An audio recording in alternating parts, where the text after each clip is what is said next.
Post करके लोगों को रामनवमी की शुभकामनाएं दी हैं। उन्होंने लिखा है कि रामनवमी पर तमाम जो भक्तजन हैं उनको शुभकामनाएं दी हैं प्रधानमंत्री ने। और उन्होंने लिखा है कि देश भर के मेरे परिवारजनों को भगवान श्री राम के जन्मोत्सव रामनवमी की अनंत शुभकामनाएं। इस पावन अवसर पर मेरा मन भाव विभोर है, कृतार्थ है। ये श्री राम की परम कृपा है कि इसी वर्ष अपने कोटि कोटि देशवासियों के साथ मैं अयोध्या में प्राण प्रतिष्ठा का साक्षी बना। अवधपुरी के उस क्षण की स्मृतियां अब भी उसी ऊर्जा से मेरे मन में स्पंदित होती हैं। प्रधानमंत्री बहुत आनंदित हैं और उसी को व्यक्त करते हुए उन्होंने ये ट्वीट किया। ये पहली रामनवमी है जब अयोध्या के भव्य और दिव्य राम मंदिर में हमारे रामलला विराजमान हो चुके हैं। रामनवमी के इस उत्सव में आज अयोध्या एक अप्रतिम आनंद में है। ये प्रधानमंत्री ने लिखा है, 5 शताब्दियों की प्रतीक्षा के बाद आज हमें ये रामनवमी अयोध्या में इस तरह मनाने का सौभाग्य मिला है। ये देशवासियों की इतने वर्षों की कठिन तपस्या, त्याग और बलिदान का सुफल है।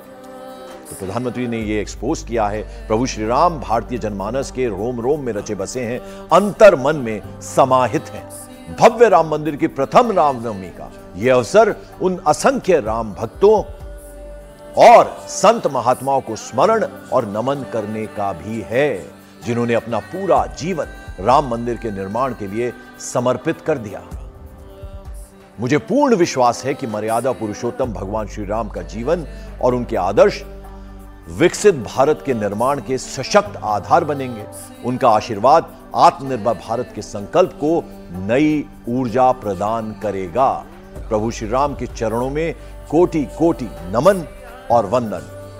एक बड़ा सा एक्सपोज किया है प्रधानमंत्री ने और ये पूरी जो भगवान श्री राम का भव्य मंदिर बना है उसमें प्रधानमंत्री की एक बहुत बड़ी भूमिका है। आज आपको बता दें, ब्रह्म मुहूर्त से ही भक्तों का पहुंचना का सिलसिला शुरू हो गया है और आप ये देखिए कि भगवान श्री राम को किस तरह से दूध से नहलाया जा रहा है और ये अभिषेक का वो पल है, वो क्षण है जिसको आप इस वक्त देख रहे हैं। बेहद खूबसूरत भगवान रामलला की वो बाल स्वरूप जो है रामलला, उनकी ये मूर्ति है और कितने खूबसूरत तरीके से ये बनी है और ये अभिषेक के वक्त की तस्वीरें हम आपको दिखा रहे हैं। और अब इंतजार है तो वो सूर्य किरण जब भगवान के ललाट पर पड़ेगी उसका इंतजार है।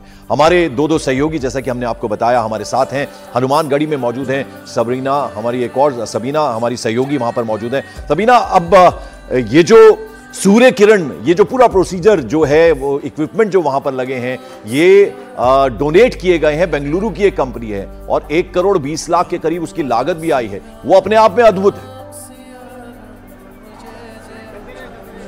बिल्कुल सही कहा पंकज, आप बिल्कुल सही कह रहे हैं। देखिए, एक रिफ्लेक्टर, 2 दर्पण हैं, 3 लेंस है और पीतल है। थोड़ा विस्तार से यहाँ पर इन्हीं भक्तों की तस्वीरों के साथ समझाने की कोशिश करूंगी।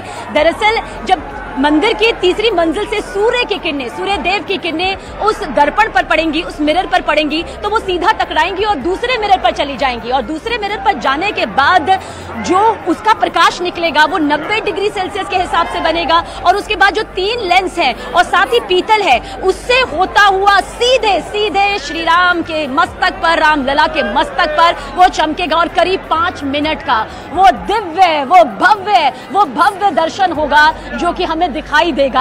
हालांकि इस बीच जरूर कहना होगा, क्योंकि जब अपने अपने लोग से कहते हैं कि ईश्वर जो है पधारे थे, हर प्रभु पधारे थे धरती पर, सब कहते हैं उन्होंने दर्शन किया, जाने का मन नहीं था लेकिन अयोध्या से जाना ही था क्योंकि ब्रह्मांड को चलाना था, कामकाज को चलाना था। लेकिन सूर्य देव 1 महीने अयोध्या में रह गए। 1 महीने कहते हैं अयोध्या में रात्रि नहीं हुई, किसी ने अंधेरा नहीं देखा, सिर्फ और सिर्फ चारों तरफ उजाला देखा। बहुत मनाने के बाद सूर्य देव को यह एहसास हुआ कि रफ्तार थमी तो ब्रह्मांड का संतुलन बिगड़ जाएगा। तब जाकर जो प्रेम था, इसे मोह नहीं कहेंगे क्योंकि दोनों में अंतर होता है, जो प्रेम था उनका श्री राम लला के मनमोहक रूप के प्रति, वो कहीं ना कहीं ब्रह्मांड की तुलना में न कम न ज्यादा, लेकिन इतना जरूर था कि वो आगे बढ़े और तब चंद्रमा का उदय यहाँ पर हुआ है। और जिस प्रोसेस का आप जिक्र कर रहे हैं, देखिए वो बहुत खास इसलिए है क्योंकि सूर्य देव यहाँ पर पिता की भूमिका में माने जाते हैं। इसलिए कहा भी जाता है कि किसी की जाति में, अगर किसी जातक की में अगर सूर्य उच्च कोटि में है, सूर्य उच्च भाव में है, तो ऊर्जा, बिल्कुल सबीना, तो आज आप और मोनिका आपकी बड़ी अहम जिम्मेदारी है, क्योंकि सीधी तस्वीरें अयोध्या भगवान की रामनगरी से आप हमारे दर्शकों तक पहुंचाएंगी। हम आपके पास लगातार आते रहेंगे। फिलहाल आप दोनों का बहुत बहुत शुक्रिया। और आपको यहां एक अहम बात यह भी बता दें कि आज ब्रह्म मुहूर्त यानी सुबह 3:30 बजे से भगवान रामलला के दर्शन की शुरुआत हुई है। 20 घंटे तक दिव्य दर्शन होंगे। श्रद्धालुओं को 50 लाख के करीब श्रद्धालु पहुंचे आज अयोध्या। रात को 11 बजे तक यह सिलसिला यूं ही विधिवत चलता रहेगा। ये तस्वीरें